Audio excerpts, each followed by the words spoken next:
and that's Nate Washington with a bum hip. Tell us about this. Originally they thought it was a hip pointer, which is an injury to the hip that can be extremely, extremely painful. There's a nerve that runs right over the crest of that hip there. Yeah, I've had those too. Those get injured. It's similar to the stinger, not quite the same thing, but similar.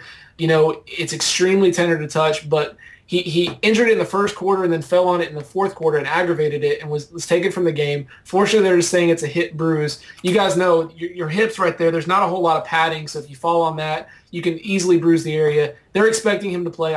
They're playing in Carolina. He's quickly emerged as the top target of Hasselbeck there in Tennessee. I really think if you've got him, you shouldn't hesitate to put him back into your lineup. So you'll think that it's one of these things that could linger, but he should play on Sunday.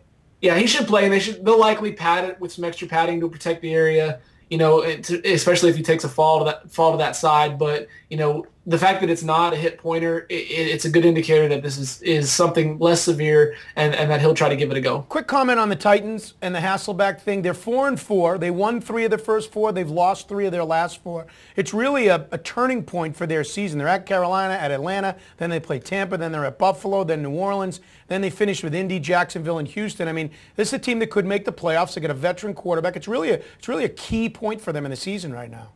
Yeah, if Chris Johnson could give them anything, I think they could make a decent little run here and try to fight off the Texans for that division. The Colts aren't going anywhere. Jacksonville's kind of been up or down, but Tennessee's shown that they have a nose for winning. Even if you think it's going to be a down year for them, they end up being a 500 team, maybe a little bit below 500. But they're a tough out. They're a tough win, particularly in Nashville. That's a great place to go and visit and see a game. The crowd there is just amazing. So I really think if they can get anything out of that offense with Chris Johnson going, because, he has definitely been the biggest fantasy disappointment of the season so far.